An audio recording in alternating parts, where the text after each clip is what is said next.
యెహోవా దయాళుడు, ఆయనకు కృతజ్ఞతాస్తుతులు చెల్లించుడి. యెహోవా దయాళుడు, ఆయనకు కృతజ్ఞతాస్తుతులు చెల్లించుడి. దేవదేవునికి కృతజ్ఞతాస్తుతులు చెల్లించుడి. ప్రభువుల ప్రభువునకు కృతజ్ఞతాస్తుతులు చెల్లించుడి. దేవదేవునికి కృతజ్ఞతాస్తుతులు చెల్లించుడి. ప్రభువుల ప్రభువునకు కృతజ్ఞతాస్తుతులు చెల్లించుడి. ఆయన కృప నిరంతరముండును, ఆయన కృప నిరంతరముండును, ఆయన కృప నిరంతరముండును, ఆయన కృప నిరంతరముండును. యెహోవా దయాళుడు, ఆయనకు కృతజ్ఞతాస్తుతులు చెల్లించుడి. ప్రభునందు ప్రేమైన దేవుని వారలారా, సత్యము చెప్పుచు ప్రేమ కలిగి క్రీస్తు వలె ఉండుటకు మనం అన్ని విషయములలో ఎదుగుదము. ప్రభునందు దేవుని బిడ్డలందరికీ కూడా నూతన సంవత్సరపు శుభాకాంక్షలు. ప్రభునందు ప్రేమైన దేవుని వారలారా, మరి ఇప్పుడు పాడినటువంటి 2 లైన్లు, ఈ పాట, ఈ కీర్తన మీకు బైబిల్ గ్రంథంలో ఎక్కడ ఉన్నదో మీకు తెలుసు కదా. అవునండి, 136వ అధ్యాయము. మనం ప్రతి సందర్భంలో కూడా ఈ 136వ కీర్తన మనం చదువుకుంటాం. అందులో 26 వచనాలు ఉంటాయి. 26 వచనాల్లో కూడా మరి భక్తుడు ఆ కీర్తన రాస్తూ ఆయన కృప నిరంతరం ఉండును అని చేసి ఆయనకు కృతజ్ఞతాస్తుతులు చెల్లించాలని చేసి చెప్పడం జరుగుతుంది. ఎందుకు అలా చెప్పడం జరిగిందంటే, మనము దీనదశలో ఉన్నప్పుడు ఆయన జ్ఞాపకం చేసుకున్నాడటండి. అవును కదా ప్రియమైన దేవుని వాళ్ళారా, 360 దినాలు గడిచినాయని అని నూతన సంవత్సరంలోకి అడుగు పెట్టామని చేసి సమస్త మానవాళి హ్యాపీ న్యూ ఇయర్ అని చేసి విశేష తెలియజేసుకుంటూ పండగ ఆడావుల్లో మునిగి తేలుతున్నారు. మరి ఇలాంటి సమయంలో ఎవరిని జ్ఞాపకం చేసుకుంటున్నారు?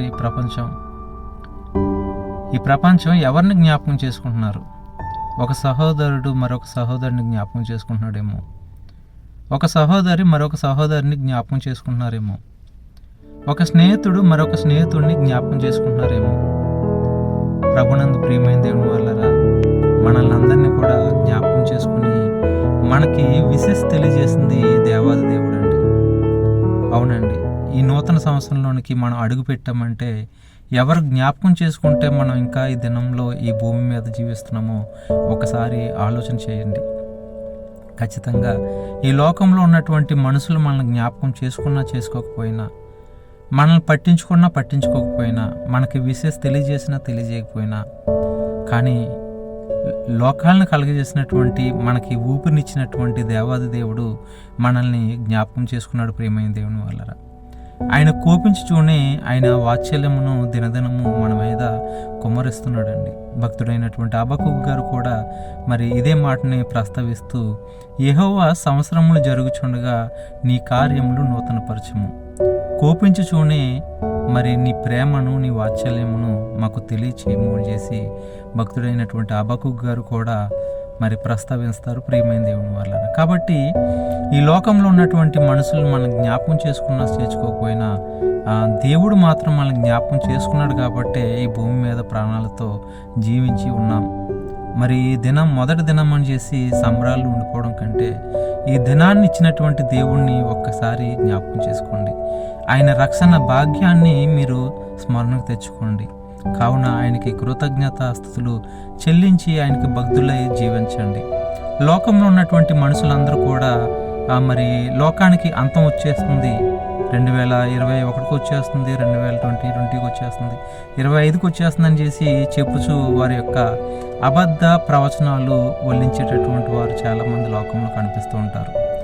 వారు భవిష్యత్తు జ్ఞానులు అని చేసి భవిష్యత్తుని చెప్తూ ఉంటారు. ఈ లోకంలో ఎవరు కూడా భవిష్యత్తు జ్ఞాని కాదు ప్రియమైన దేవుని వల్ల. లోకాలను కలగజేసి అందులో సమస్తాన్ని నిర్మించినటువంటి దేవాది దేవుడే ఏదైనా చెప్పాలండి. అలా చెప్పినటువంటి ఒకే ఒక్క గ్రంథం బైబిల్ గ్రంథం. ఆ బైబిల్లో మరి యేసుక్రీస్తు వారి యొక్క శిశువులు ఒలివ కొండ మీద ఏకాంతంగా ఉన్నప్పుడు యేసుక్రీస్తు వారిని ఒక ప్రశ్న అడగడం జరుగుతుంది.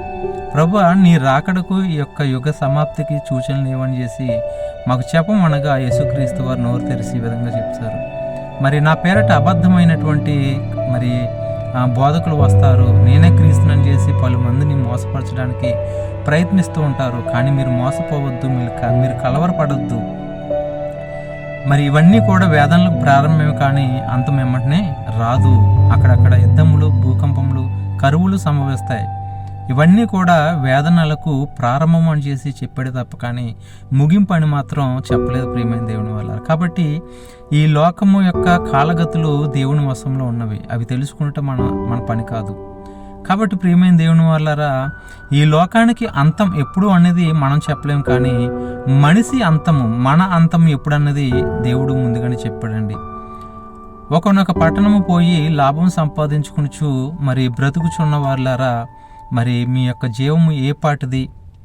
ఇంతలోనే కనపడే అంతలోనే మాయమైపోయినటువంటి ఊపిరి వంటిదే కదా.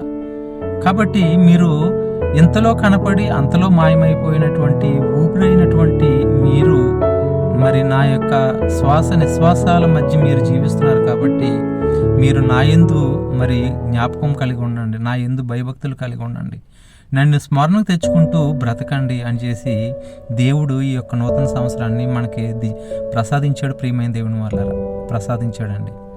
మీరు గమనించినట్లయితే మరి కొరియా ఫ్లైట్ విమానం మరి సాంకేతిక లోపం వల్ల మరి ల్యాండ్ అయ్యేటటువంటి సమయంలో మరి అది మరి క్రాస్ అవి మరి పేలిపోవడం, అందులో సుమారుగా 200 మంది పైగా చనిపోవడం మనం చూసాం న్యూస్ మీడియాలో.